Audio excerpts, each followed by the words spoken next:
The god from his world mistakenly caused Kelvin to die and be reincarnated into another world by the goddess of reincarnation. Despite his affection for her, he will have no memories of her or his previous life due to reincarnation. Awakening in a forest, a menu pops up in front of Kelvin that relays a message from the goddess of reincarnation, detailing his reincarnation situation, the world he is in, and his stats. Looking at his stats on the menu and finding out he is a summoner, the menu suggests heading to the nearby town and registering as an adventurer at the Adventurers Guild there. Arriving in the town of Parth, Kelvin reveals how Melfina became the goddess of reincarnation, and how he convinced her to become his tame companion. It's also revealed that Kelvin gave up his previous life memories in exchange for more skill points. He then asks if he'd be able to summon her. However, Melfina reveals that Kelvin is unable to do it as his MP level isn't adequate as of yet. Soon, Kelvin talks with the guild receptionist at the Lively Adventurers Guild to register there. Kelvin can read and write in that world and is able to register himself in the guild.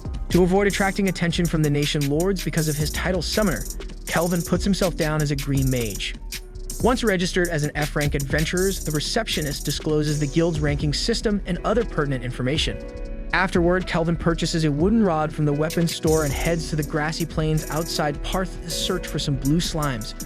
Upon finding some, Kelvin uses his S-ranked appraisal eye on them and learns their stats. Learning from Melfina that one must gain a monster's consent by weakening them, Kelvin decides not to use his magic and instead use his wooden rod to attack them.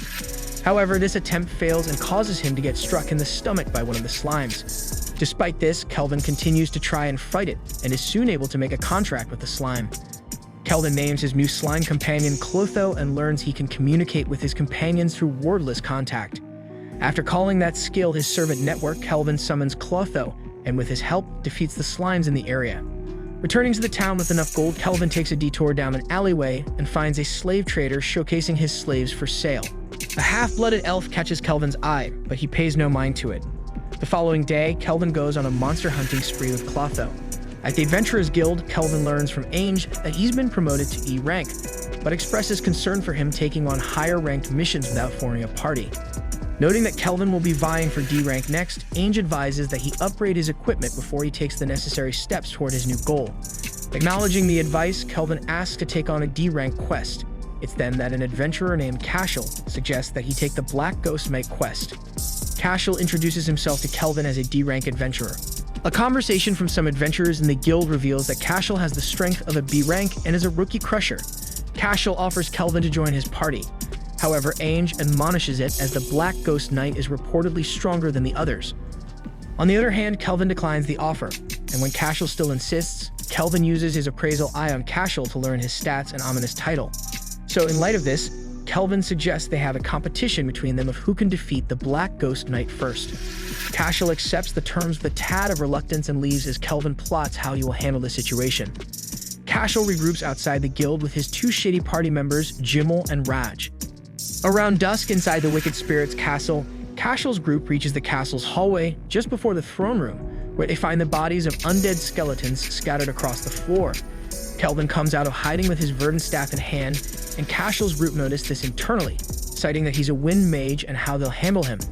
However, Kelvin calls out to the group that they're hunting him, and they, in turn, believe that Kelvin is after the bounty on Cashel's party members' heads.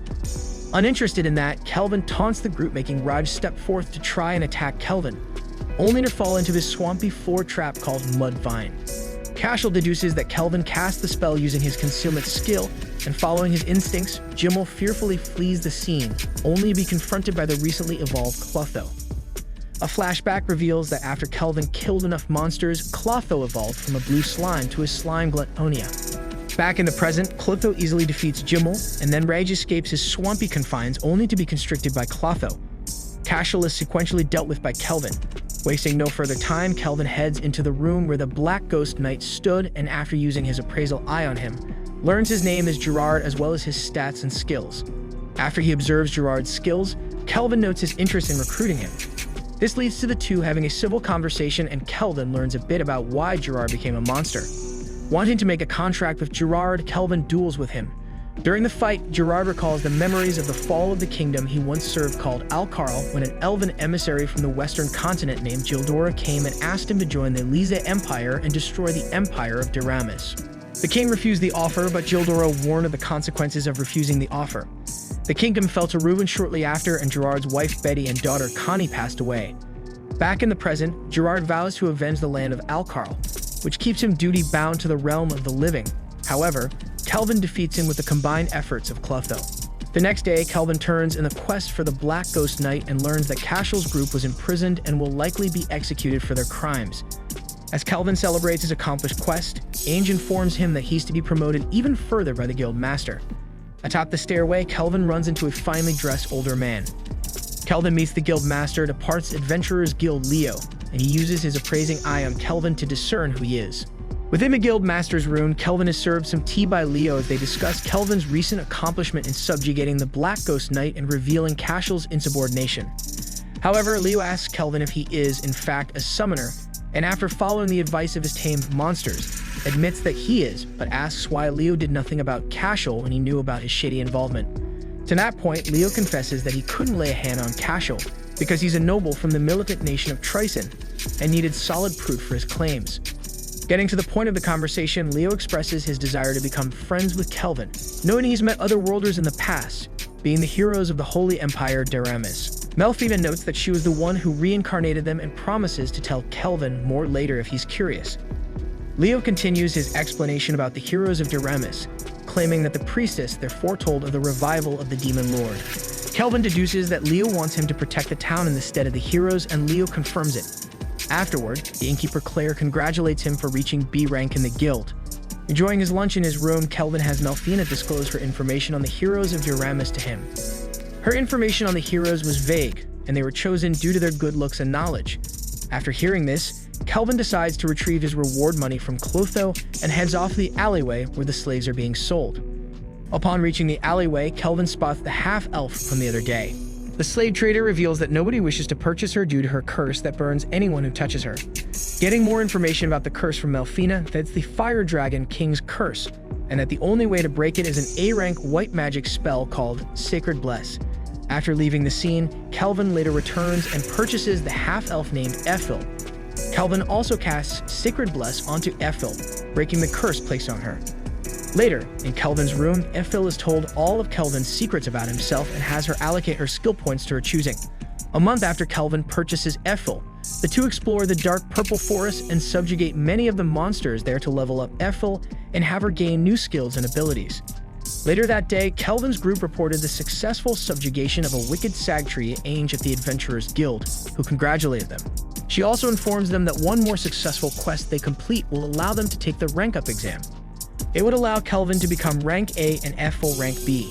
At the Holy Empire of Deramis Great Cathedral, the priestess Colette prays to the statue of Melfina, asking for an audience with her. Melfina answers the prayer and Colette gives her an update on the heroes of Deramis. Pleased by the news, Melfina gives Colette an oracle that the heroes need to exterminate an evil in the western continent and to stay far away from Part. Once that is over, the heroes arrive at the scene and Colette relays the oracle she received to the group. The following day, Kelvin reviews the stats of the hero party with Gerard, Clotho, and Ephil. The heroes' levels are far too low from what they expected. On the other hand, Kelvin is content that he successfully created his staff from a monster material drop, but it's said that he had many failures that led up to that one success. Gerard notes that Kelvin created a dreadnought shield and crimson cape for him. Ephil then notes that she created a sage's black robe for Kelvin with her sewing skill. Claire then knocks on their door to inform Kelvin that the guild wants to speak with him. In the Guildmaster's room, Leo informs Kelvin that a rank D dungeon called the Hermit's Cave, where a secret room was discovered, contains a powerful demon inside it. When asked if Kelvin would do the quest, Kelvin accepts it. Afterward, Kelvin, accompanied by Ephil and Gerard, visits the Hermit's Cave dungeon and learns from Urd about the situation surrounding the dungeon. The group enters the dungeon, and once they reach the secret room, they find a demon woman chained to a monolith. Another demon sitting atop a pile of bones introduces himself as Archdemon Victor. Kelvin then asks who the chained woman is, and Victor responds while sealing the door that she is the Demon Lord's daughter.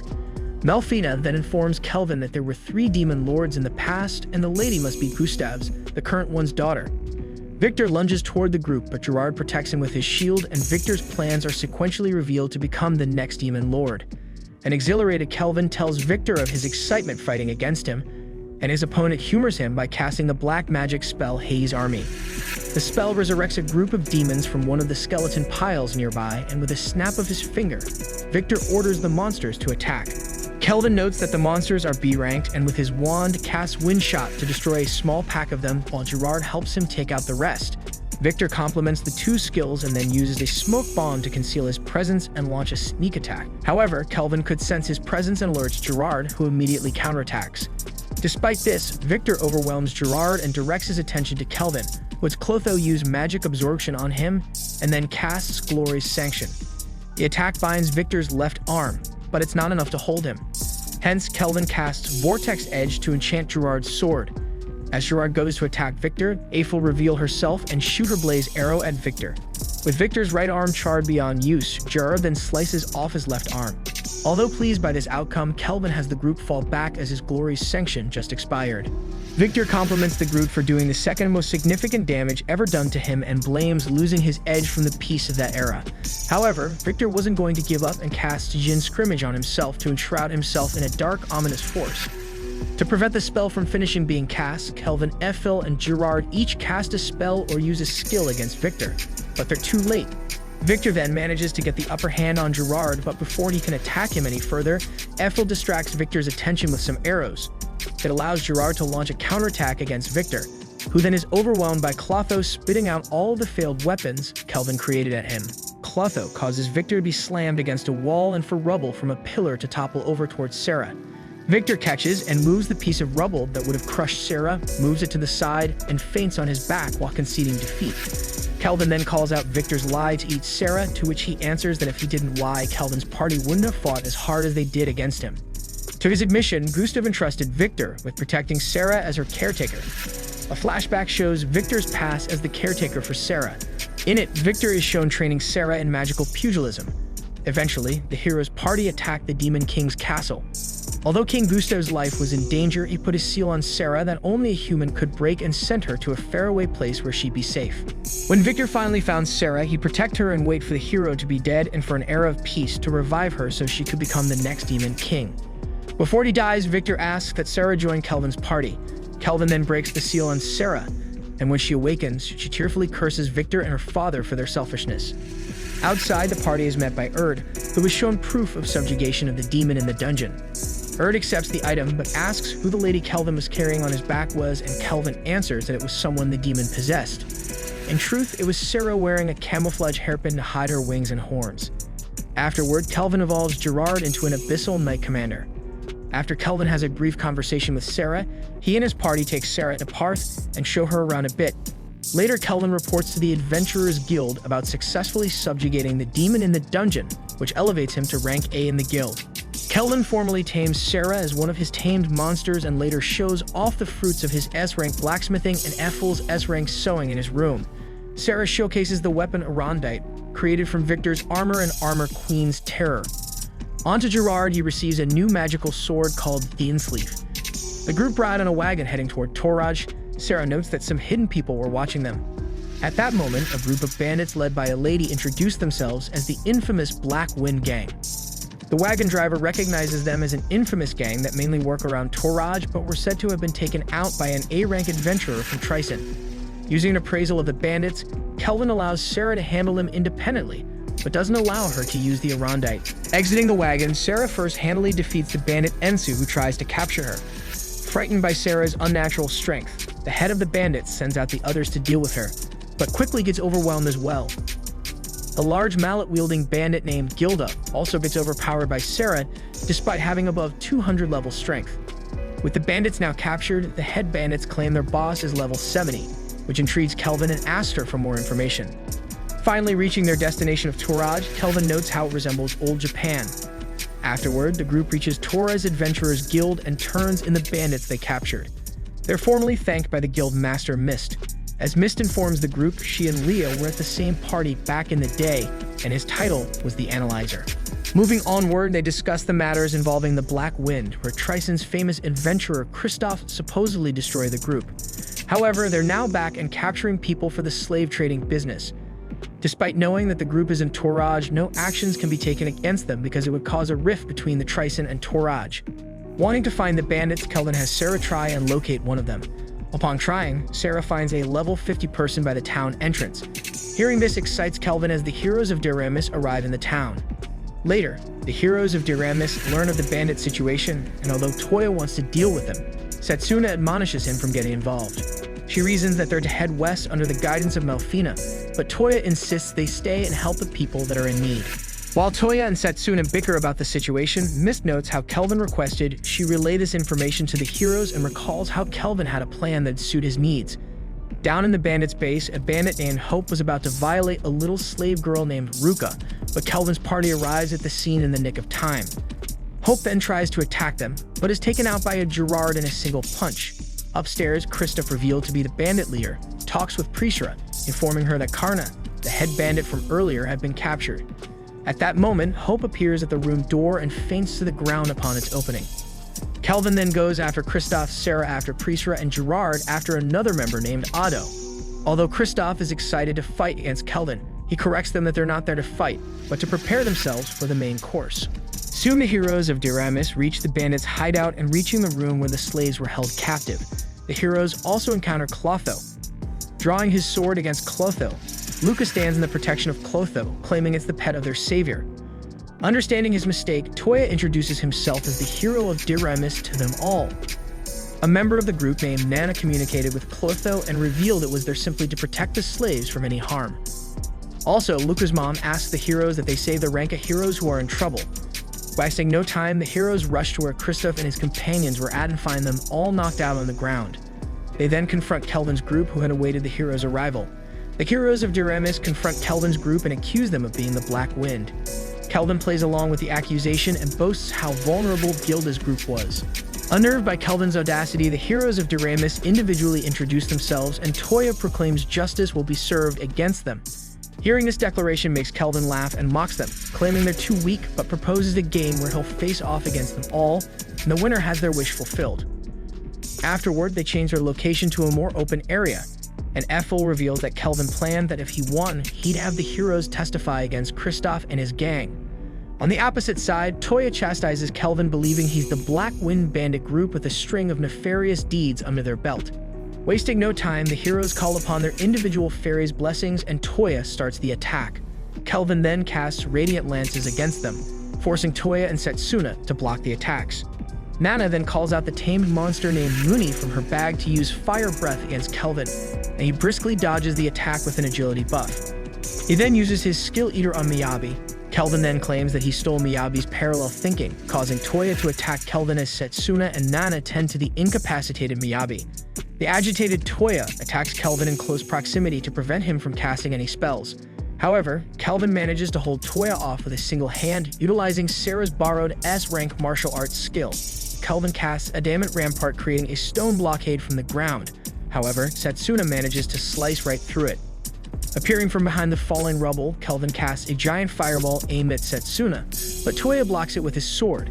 Despite Toya brushing off the attack as nothing special and reciting his determination to defeat a demon king, Setsuna slaps him and tearfully claims to be more mindful. A brief flashback of when the heroes of Diramis arrived in the alternate world is shown, with Setsuna giving commentary about it. Setsuna pleads with Toya to rely on them more as a team. Toya then apologizes for his past discretions to the group. Once that was all settled, the fight continues when a light fairy blinds Kelvin. Nana and Miyabi both use ice and dark magic to immobilize Kelvin's movement, and Toya and Setsuna try and attack Kelvin, but he counterattacks with a cleft detonation spell.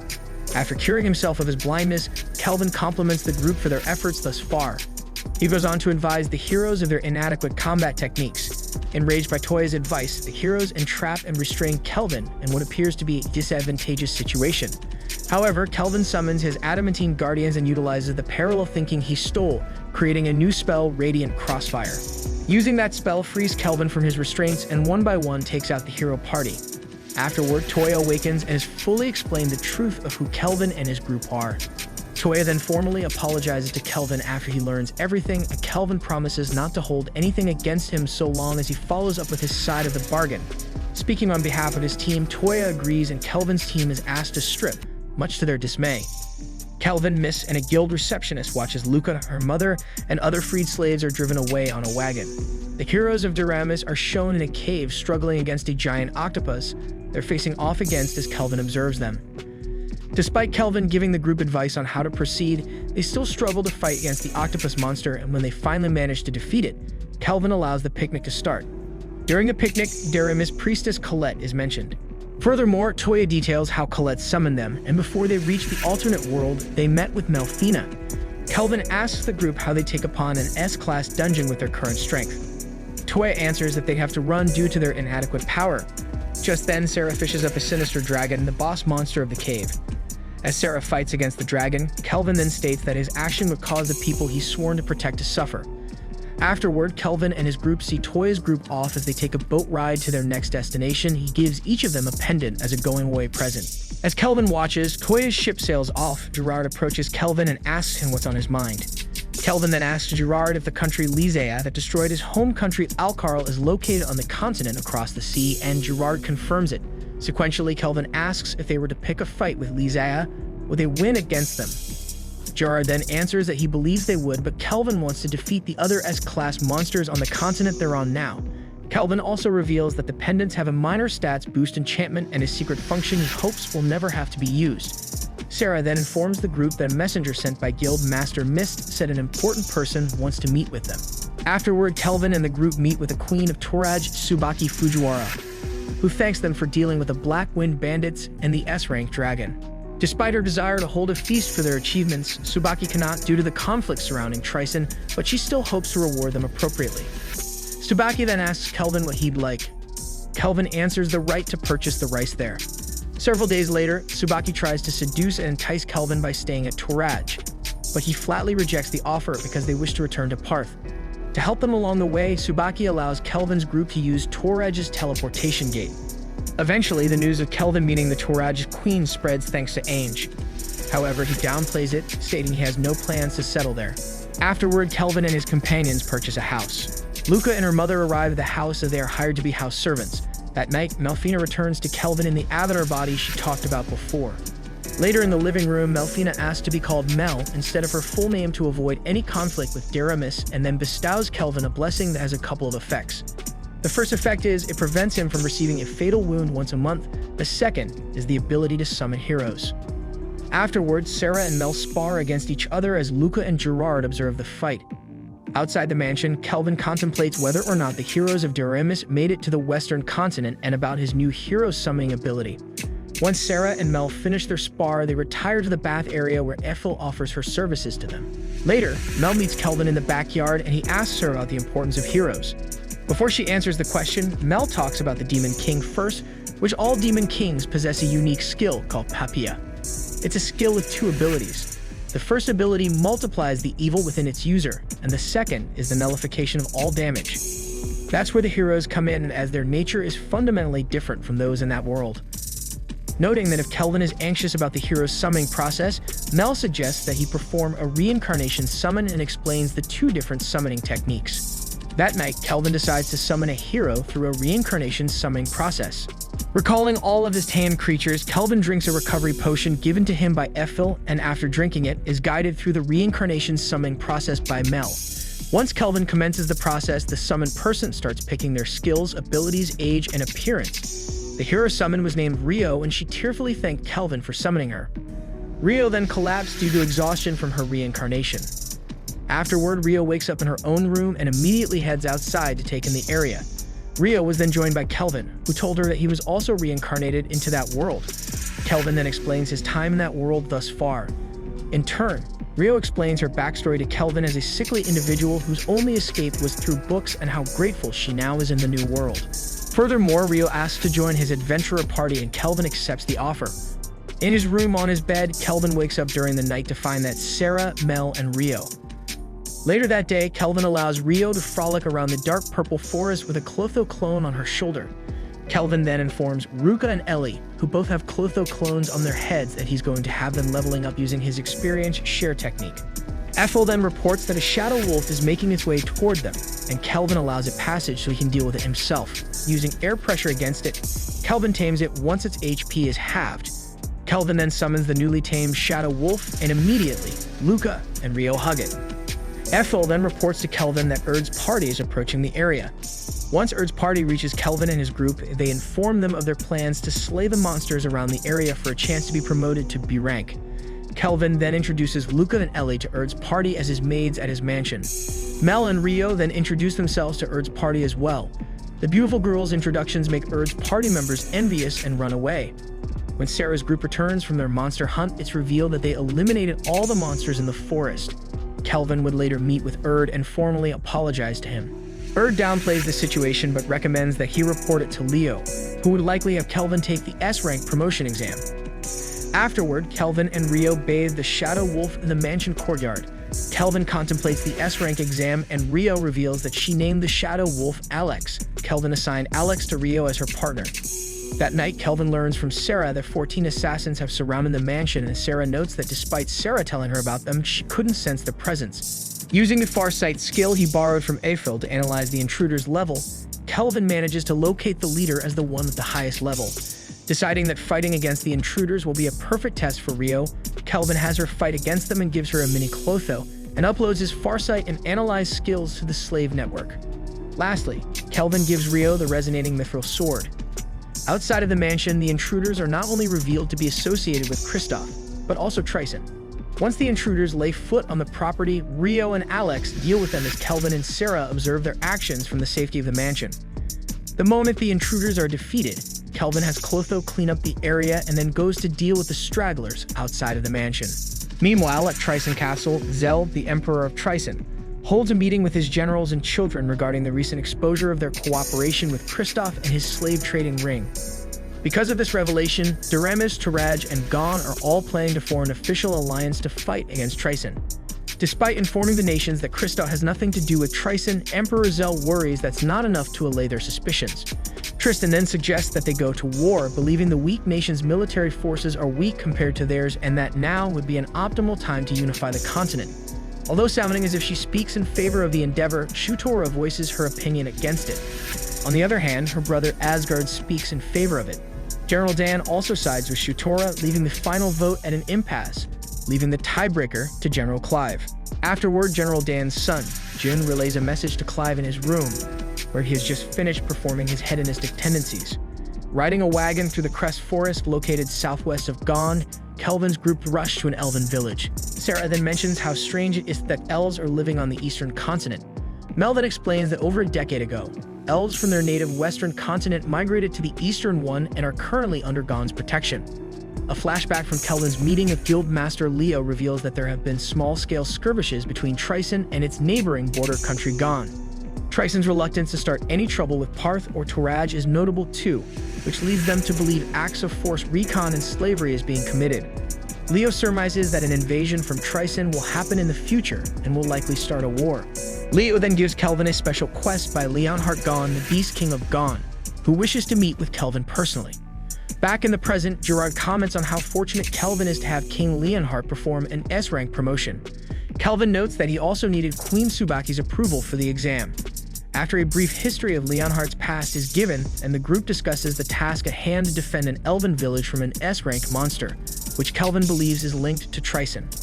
Later, they are stopped by a group of elven archers, but Kelvin clears up the situation, and the village elder Nelrez appears before them and greets them.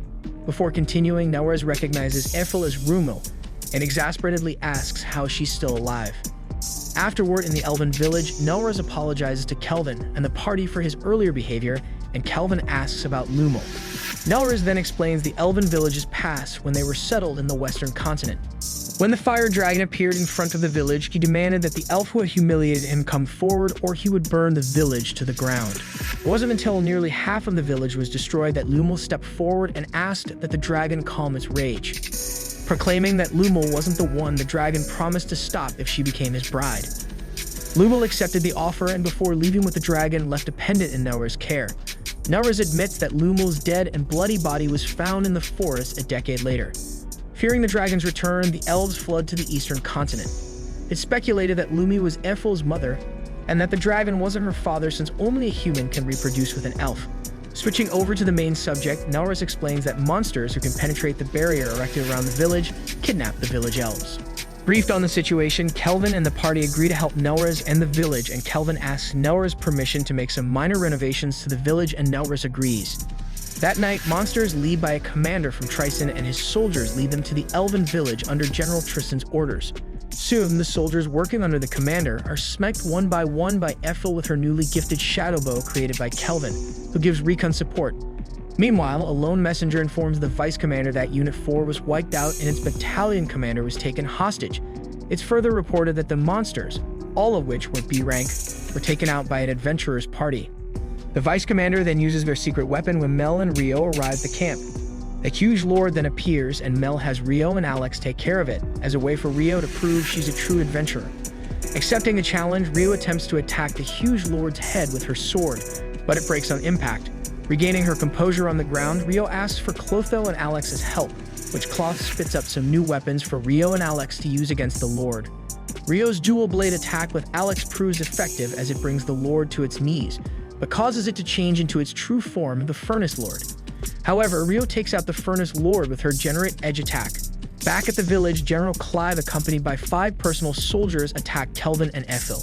Clive then demands that Ethel become his slave and tries to charm her, but Kelvin retaliates by attacking him and declaring that he won't lay a finger on his woman. Kelvin then casts an appraisal on Clive to learn his stats, and that he's also a reincarnated individual. Upset that his background has been uncovered, Clive surmises that Kelvin is a fellow reincarnated individual too. After Kelvin has Ethel retreat in stealth mode, he converts the mountain he stood upon into 4 obsidian javelins and uses them against Clive. However, Clive's Helix barrier protects him from the 4 weapons attacks, and his charmed soldiers then start to attack Kelvin. At that moment, Ethel breaks Clive's Helix barrier with an arrow, and Kelvin is joined by the 4 golems he created. Impressed by the golems, Clive has his soldiers deal with them while he takes care of Kelvin. During his fight against Clive, Kelvin becomes aware that Clive's attacks were also hitting his soldiers. Clive then boasts how this cheat ability allows him to live freely without restrictions.